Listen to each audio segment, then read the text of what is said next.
İlqay Gülablı, Qara Xəncər.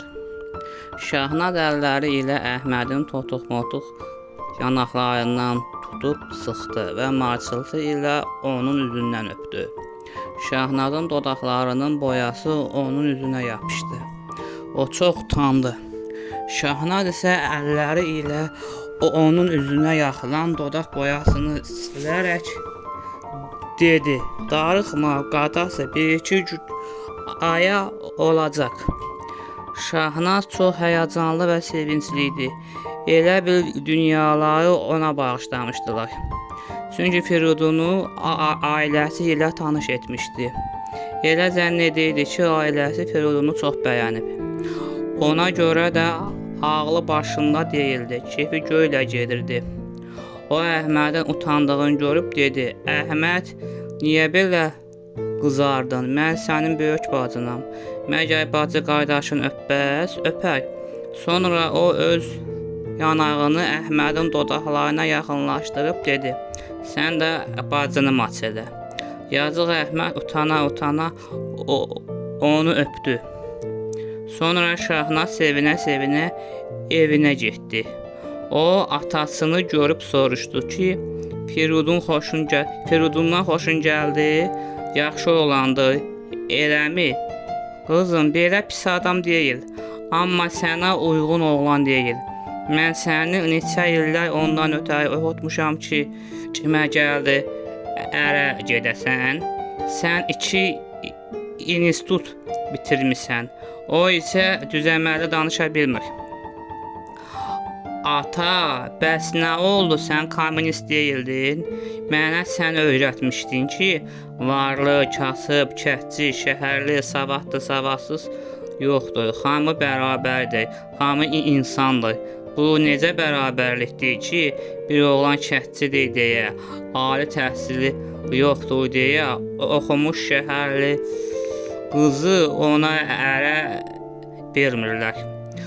Bərabərlik elə özəl mülkiyyətin ləğv edilməyi ilə bitmir ki, gərək hamı bərabər ola. Yoxsa düzgün sosializm olmaz. Bərabərlik bu deyil. Dildə yox, əməldə olmalıdır. Azərbaycan sosialist respublikadır, fəhlə kətçi hökumətidir. Firidun da fəhlə kətçi təbəqəsidirsə, bu hökumət onun hökumətidirsə, mən də ona ərə gedəcəm. Qızım, hər şey kitabda yazılan kimi olsaydı, dərdimiz nə idi? Sən dediklərin kitablarda yazılıb. Həyat tamam fərqlidir. Xeyr, ata, fərqli deyil. Necə yəni sosializm oyundur? Ağa Həsən söz tapmadı deməyə. Şahnaz isə onun qərarını açıqladı. Son qərarını açıqladı. Ata, sən nə desən də mən Firidunla evlənəcəm. Nə? Firidunla evlənəcəm. Qızım, belə olmaz. Ata, mən uşaq deyiləm. Özümə aid qərarları özüm verirəm. Qızım, sənin gül kimi həmin oğluna verir. Səni gül kimi həmin oğluna verir. Bəyənmirsənsə, heç olmasa elə adama ərə get ki, bir düzəməli adam olsun. Firidun sənin tayin deyil. Həm də sənin vəzifən var, unutma. Yoldaş Ərsoylu bu işə nə deyər? Axı sən adi qız deyilsən. Mən vəzifəmdən qaçmıram. Firiduna da hər şeyi deyəcəm.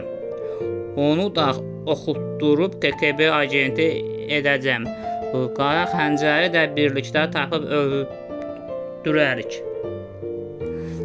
Qızım, uşaq olma. Firidun o işlərin adamı deyil. Mən onu gördüm. Ata, sən Firidunu tanımırsan. Onu sadəcə bir dəfə görmüsən. O göründüyü kimi savadsız deyil. Kətçi olsa da çox geniş dünya görüşə sahibdir. Həm də çox savadlıdır. Qızım, yaxşısı budur, gəl Ərsoylu ilə məsləhətləşək. O nə məsləhət görsə, onunla razılaşaq. Şahnaz bir qədər fikrə getdi. O dedi: "Yoldaş Ərsoylu mənim mənəvi atamdır. Mən ondan məsləhətsiz iş görə bilmərəm.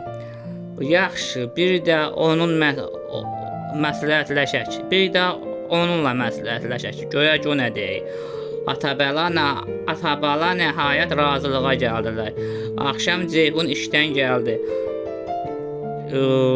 Axşam yeməyindən sonra salonda oturub söhbət edirdilər. Şəhnaz otağında xəlvəti Firidunla telefonla danışırdı. Bütün ailə isə salonda idi. Ceyhun isə çox pikir idi. Ağa Həsən hər şeyi başa düşürdü. Ona görə də Ceyhuna dedi: "Sən narahat olma, mən yavaş-yavaş Şəhnazı yola gətirəcəm. Firidunla onun evlənməsi mümkün deyil. Şəhnaz bunu anlayacaq, səninlə evlənməyə razı olacaq."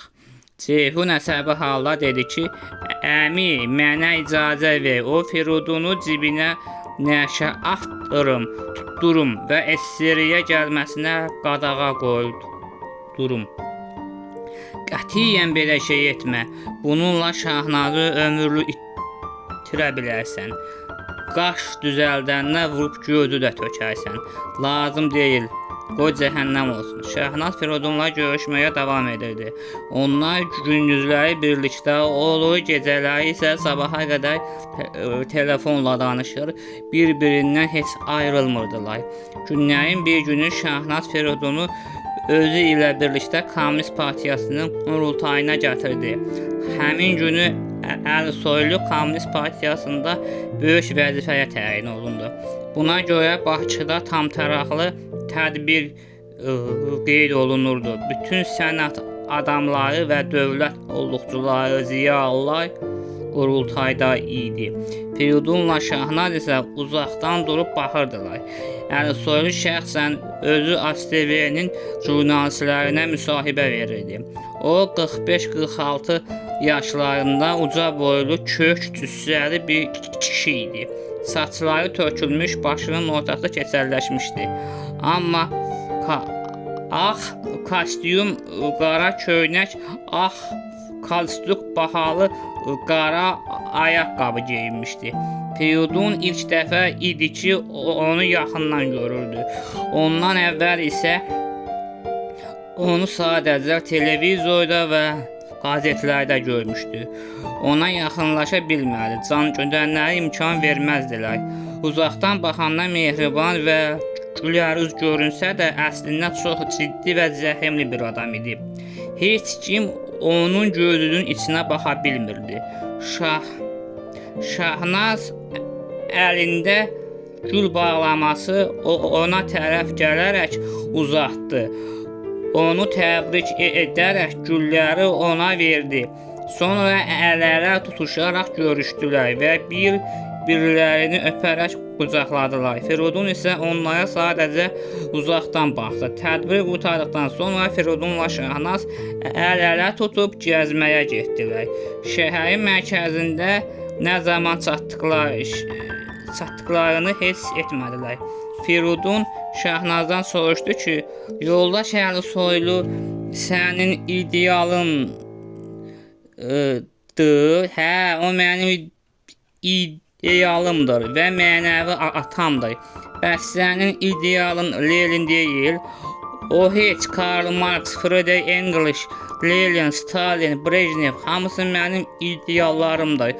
Amma Əlisoylunun yeri bambaşqadır. Nəriman Nərimanovdan sonra Azərbaycanın ən böyük şəxsiyyətlərindən biridir." Bilet almışdılar. Axşamüstü Rübabə Muradovanın konsertinə getdilər. Azərbaycan xalq mahnıları ifa edirdi. Firidunu çox kədərləndirən isə "Ne üçün bəs" mahnısı oldu. O Şəhnazdan soruşdu. "Şəhnazcan, biz ayrılsaq məni unuda bilərsən?" "Firiduncan, mən səndən ömür boyu ayrılmayacağam ki, səni unudam da. Ölsəm də səninlə birlikdə öləcəm." Rübabə xanımın oxuduğu mahnıda "Ne üçün səni bəs unuda bilmirəm" deyilir. Həqiqətən bu mahnıda da deyildiyi kimi əsl məhəbbət ömür boyu unudulmur. Mən də səni heç bir zaman unutmayacağam. Rəbbim bizi ayırsa da ömür boyu səni